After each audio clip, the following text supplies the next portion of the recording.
અમરેલીના લેટરકાંડનો મામલો રાજકીય હોટ ટોપિક બન્યો છે. તો અમરેલીના એમએલએ કૌશિક વેકરિયાને બદનામ કરવા લખાયેલા લેટર મુદ્દે પાટીદાર સમાજની દીકરીનું રીકન્સ્ટ્રક્શન નામે સરઘસ કાઢવાને લઈને વિરોધે વેગ પકડ્યો છે. ત્યારે આ મુદ્દે ભાજપના પાટીદાર નેતાઓ પણ મેદાને આવ્યા છે. તો આ મુદ્દે અમરેલીના પાટીદાર નેતાઓ દિલીપ સંઘાણી પાસે પહોંચ્યા હતા. તો પાટીદાર પીડિત યુવતી મામલે ભાજપના નેતા ડોક્ટર ભરત કાનાબાર સાથે પાટીદાર નેતાઓ દિલીપ સંઘાણીને મળ્યા હતા અને તેમને પીડિતા દીકરી પ્રાઇવેટ નોકરી કરતી હોય ત્યારે તેને કાયમી નોકરી મળે તે માટે પાટીદાર આગેવાનોને રજૂઆત કરાઈ હતી. જે બાદ અમરેલી જિલ્લા મધ્ય સહકારી બેંકના ચેરમેન દિલીપ સંઘાણી દ્વારા ત્વરિત નિર્ણય કરવામાં આવ્યું છે કે અમરેલી જિલ્લા મધ્ય સહકારી બેંક પીડિત દીકરીને કાયમી નોકરી આપશે. તો જાણકારી મુજબ આજરોજ મળેલી બેંકની બોર્ડ મિટિંગમાં ઠરાવ કરવામાં આવ્યો છે. જેલ મુક્તિ બાદ પીડિત દીકરી ઈચ્છે તો અમરેલી જિલ્લા મધ્ય સહકારી બેંકમાં કાયમી નોકરી આપવા ઠરાવ થયો છે. ત્યારે બેંકના તમામ ડિરેક્ટરો દ્વારા દિલીપ સંઘાણીના આ પ્રસ્તાવને વધારવામાં આવ્યો હતો.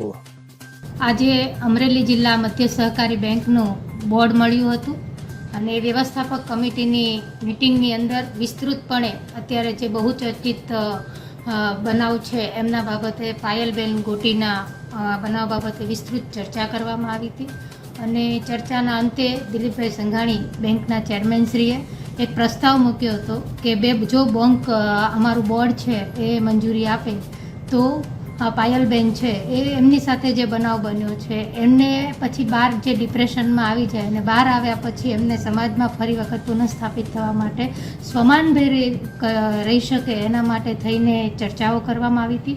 જેમાં અમારા બોર્ડની અંદર મહિલા પ્રતિનિધિઓ છે એમણે આગ્રહપૂર્વક બધા જ ભાઈઓને વિનંતી કરી હતી કે જો આ બેનને બેંકની અંદર જોબ આપવામાં આવે અને કાયમી નોકરી આપવામાં આવે તો એમનું ઘરનું ગુજરાન ચલાવવા માટે જે સ્ત્રી છે, કોઈ પણ મહિલા છે ઘરની બહાર નીકળતી હોય ત્યારે એમના ઘરની પરિસ્થિતિ અને એમના જીવનમાં માટે પોતે સ્વનિર્ભર આત્મનિર્ભર બનવા માટે કંઈક કરતી હોય છે. તો એના માટે બોર્ડે આ નિર્ણય લીધો. એટલે અમે બોર્ડના મહિલા પ્રતિનિધિઓ તરીકે પણ એમના આખા બોર્ડનો ખૂબ ખૂબ આભાર માનીએ છીએ અને બેંકના ચેરમેન દિલીપભાઈ સંઘાણીએ જે પ્રસ્તાવ મૂક્યો એમને સર્વાનુમતે બોર્ડે મંજૂરી આપી છે. એટલે બેનને હવે બેંકમાં જ નોકરી લઈ લેવામાં આવશે એવું નક્કી બેન માટે આમ તો એવી વાત થઈ હતી, સાહેબે એવી વાત કરી છે કે સંઘાણી સાહેબે કે ભાઈ બેનને કોઈ પણ સંસ્થામાં જે રીતે બેંક આજે પીપી સોચિત્રા સાહેબ હોય અને અલગ અલગ સમાજના આગેવાનો બધા ભેગા મળીને નિર્ણય કર્યો હતો કે ભાઈ દીકરી બહાર આવ્યા પછી જે ચર્ચાનો વિષય બન્યો છે અને એ દીકરી ફરી વખત ક્યાં જોબ કરશે, એમના ઘરના પરિસ્થિતિ પ્રમાણે એમને પુનઃસ્થાપન કરવા માટે શું કરવું એના માટેની ચર્ચાઓ થઈ હતી સમાજના આગેવાનો દ્વારા.